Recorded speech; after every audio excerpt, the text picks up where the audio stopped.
Hey, everyone. I guess this is another one of those posts where I've just been thinking about some things for a while, and um, I always hate doing these things. I hate the way I sound, just in general. I hate the way the the way I look. I've got a face for radio, right? Problem is I don't have a voice for radio. So anyway, I don't know. The Lord just led me to talk about something tonight that I've been kind of struggling with, dealing with, and I don't know if it's something that other people are dealing with right now or not. I feel that maybe that it is. There's somebody that needs to hear this in addition to me. So here I am doing this, and anyway, it is what it is. I guess I kind of need to give a little bit of a backstory on why I'm doing this to begin with, and I guess I've been thinking about it for some time, of course. But I mean, this past Sunday, sitting in church, I was up in the media booth as usual, and Miss Angel Lee was preaching at Christian Church at Minden. Awesome lady. Love her to death. Thank the Lord for her. She began to speak about movement, just a movement in general. Like we're supposed to be moving and doing, and that there's a movement that's happening, and that she could see it. You know, she deals with young people. She's a teacher, and it really got me thinking too, because this is something that I've been studying on recently as well, is movement. And for me personally, is my lack of movement. I've just been kind of sitting back, hanging back, not really, doing a whole bunch of anything, and piddling here and there, and getting my fingers, in things, and getting my feet a little bit wet in some things, and I keep getting this, this overwhelming feeling that I should be doing more, right? And that's what a lot of people have kept saying too, is that, I need to be doing more. I need to be doing more. I need to be doing more. I want to do more. And I've had several people recently tell me that. And of course, I've been feeling the same thing myself, is that, yes, I need to be doing more. I need to be doing more. And so it just got to the point where I was going, well, I'm waiting for an opportunity. You know what I mean? Like I'm waiting for someone to come and say, Michael, we need you to do this. Oh, well, there's the more that you want me to do, Lord. Or it's a thing of, I see it, right? I'm praying for wisdom and guidance, and waiting for people to tell me, Michael, this is what we want you to do. And I need to be able to recognize it. Or I'm seeing something just in general and going, okay, well, I recognize that this is what I need to be doing. So at that moment, I move on it, right? And those moments do happen. People are going to come to you and they're going to say, we need you to take care of this. Can you do this? And that's a movement. There's also going to be those times where we do recognize things, and there's a movement, right? But anyway, she really kind of spawned something, and I'm going to talk about something else that she said as well too. But I've really been reading some things, and I had several people who are leaders in my life, and people who are influences in my life. I had contacted them and said, hey, could you please send me some books that that you think that I would benefit from, or maybe that's your favorite book. I can't remember my exact wording, but anyway, so I began to read this one here.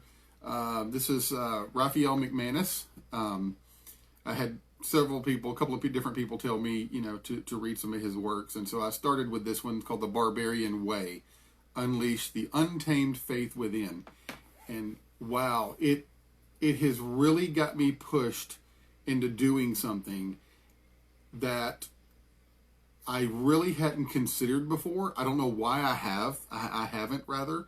I mean, I have been saved for a very long time, but let me tell you, folks, just being saved does not cut it.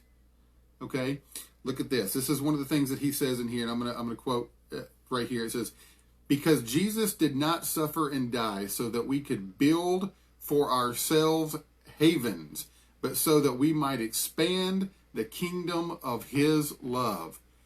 Woo, let me tell you right now, I got goosebumps just thinking about that phrase. Folks, we did not get saved just so we could say, I'm saved, I'm going to heaven. We got saved so that we could do, because Mark 16:15 tells us exactly what Christ said he wanted us to do. He said, go into all the world and to preach the gospel, right? That is every single one of us. And let me tell you something right now. This thing that he's talking about, this barbarian faith, this is so awesome when you begin to think about it and you begin to read about it. And he talks about this barbarian faith where we said, we just don't know, we don't care. I think of, we just got finished. CCAM posted a little meme, I guess, or I guess they created their own meme, right? But it was talking about a movement, and it had a picture of Braveheart, and that really stirred that imagery in my mind again about that barbarian faith where we just don't care, where we say, I'm going to do whatever I'm supposed to do, or I'm going to do whatever God wants me to do. I don't care the cost. I'm not going to wait for someone to ask me to do something. I'm not going to say, oh, well, I'm going to look for an opportunity. I'm going to begin to create opportunities. I'm going to begin to do on my own. Folks, I don't know how much longer I'm going to be speaking. This is just mind-blowing to me. Pastor Paul Gray at Christian Church has been talking about this for years. This is one of his all-time big slogans, is to do something. And, and it's always been important to me to do something, but I really don't know if I grasped hold of that until here recently. And I'm embarrassed to say this, folks. Like I said, I've been saved for a long time, but I'm to the point now where I can't just sit and say, okay, well, I'm going to wait for someone to ask me to teach on a Wednesday night. Or I'm just going to wait until someone asks me to lead kids' church. Or I'm just going to sit and look for an opportunity and go, okay, well, I see a need here, so I'm going to jump in and take care of this need. Yes, that's true. But in the meantime, I need to be doing. I need to be moving forward. I need to be creating something.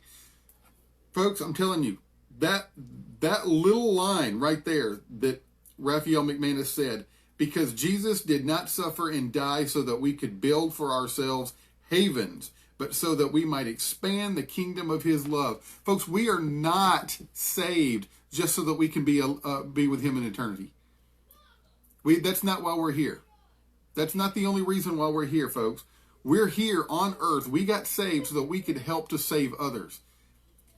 Oh my goodness, we need to expand his kingdom, and we need to do that through love. I just can't let go of this anymore. From now on, for me, I'm going to be moving. I'm going to be doing. And I know some people may say, well, we'll just wait and see. Folks, just wait and see. Okay? And if all of us, especially right now in the climate that we're at in this country, if we were to all take that stance and say, you know what? We're tired of being Facebook heroes, right? Where we go on there, oh, if this is important to you, let's boycott so and so, or give it, copy and paste this as your status if you believe in this. Folks, nobody cares. Do you know how many people are Facebook heroes all the time? I'm sorry, I shouldn't be getting into that. But oh my goodness, it doesn't matter. You have to do something. You have to be active.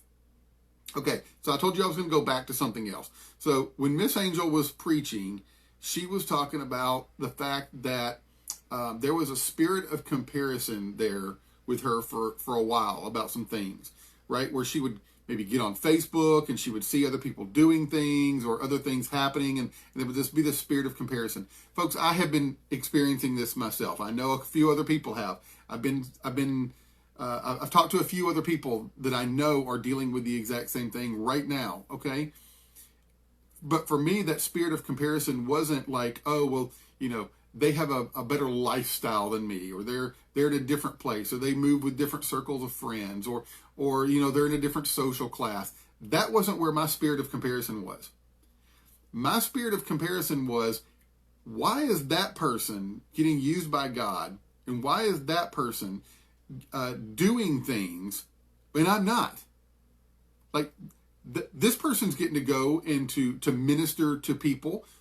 Why am I not being asked to go and minister with people? Why am I not in this circle of people where I can be able to use the gifts that I feel that God's given me? Folks, it doesn't matter. It doesn't matter if I'm being asked to do that or not. I have a responsibility to do, right? Everywhere I go, I should be looking for an opportunity. We just talked about not just looking for an opportunity, but just doing all the time. So what I'm doing right now, this is a huge outside my comfort zone thing. Yes, I've done some videos online before. I don't like the way that I look on camera. I don't like the way that I sound. I'm so stinking redneck. It's pathetic. Look, I got this shiny forehead going from this light up here, and I'm sitting here with all my little Star Trek nerdy stuff behind me and video gamey stuff and all that kind of stuff. It doesn't matter. The fact is, I feel like someone else needs to hear this. I certainly need to hear this. But I'm going to go back to that whole spirit of comparison thing. I was so upset and getting so jealous that it felt like I wasn't being used in a calling. It was actually keeping me from doing the things that I knew that I was supposed to be doing. Doing those things. Doing. Folks, I just can't. We have to have that barbarian faith. That barbarian faith that says, I'm going to do no matter what. I'm not going to just sit here. I did a sermon, oh my goodness, it's probably been maybe 5 or 6 years ago, talking about being a bench warmer, right? So any of you that get that, maybe you're sports reference, you've got the players that are always out on the field, right? So we're going to use football for an example here. You got those players that are always out on the field. You get the quarterback and the running back and your defensive linemen and your offensive linemen and all these people. These are the ones that are always out on the field all the time, and they're the ones playing the game. But then you got the bench warmers. These are your third string guys that they're just getting paid. They almost never go out. Yeah, I mean the quarterback gets injured. You put in the second stringer. He gets injured. Well, okay, now we're going to pull the third stringer guy. Not that he's not important. Okay, that's not what I'm trying to say. The point that I'm saying is, I don't want to be that bench warmer anymore. I don't want to be that guy that just sits there on the sidelines and I'm getting my paycheck, right? I'm going to make it to heaven. I'm going to get paid. But I don't want to just do that. I want to be in the game, okay? And I don't care if I'm the guy on the field that's painting the lines or if I'm the referee or I'm the quarterback. It doesn't matter what position that I'm doing in this, metaphorical symbolic reference that I'm making here. I want to be out on the field. I want to be doing the work. I don't want to just be keeping a seat warm on the bench anymore. So I'm telling you folks, we need to be doing. If you want to see a change in the kingdom of God, then we have to do. We can no longer just be saying, okay, well, I'm just going to wait for an opportunity. I'm going to wait for someone to ask me to minister. I'm going to wait for an observation. I'm going to wait to see if I see an opportunity. No, you need to be doing. Like what I'm doing right now, all across the country, people need to be doing this. Sharing these types of messages with people. Actually not just getting on Facebook and hitting like on someone's post, right? You call someone up. Maybe you text or something. I don't know, depending on what generation you're in. And you check on folks. You ask them, hey, I just, thought about you. Wanted to show you some love. Spur something. Pray for God to put somebody else on your mind to minister to. Somebody else needs to hear from you. You need to be doing. I need to be doing. We all need to be doing. We all need to be out there, not just reading our word and saying, we're saved, we're done, I'm done with it. I'm getting my paycheck.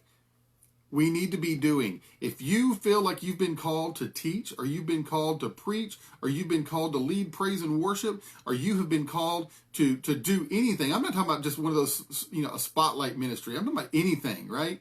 I feel like I've been called to be an usher. If you can't be an usher at your church, you be an usher in your life.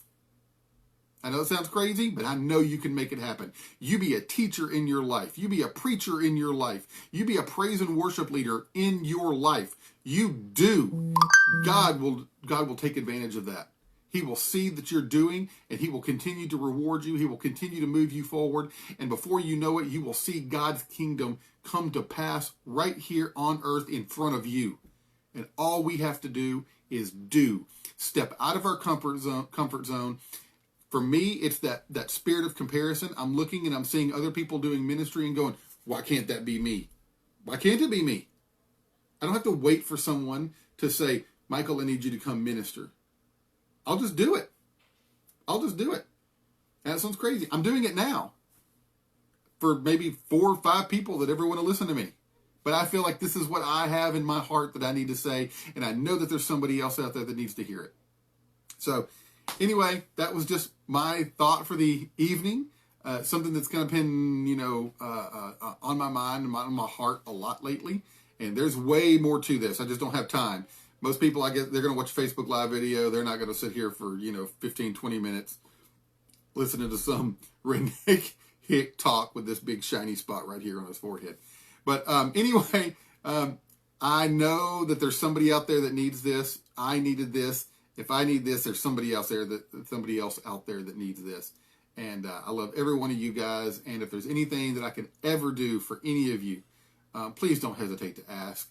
I want to see God's kingdom here on earth, and I can only do that through love, and I can only do that by showing the love of Jesus through me. So, anyway, hope all of you have a great night, and love each and every one of you. And anyway, good night, guys.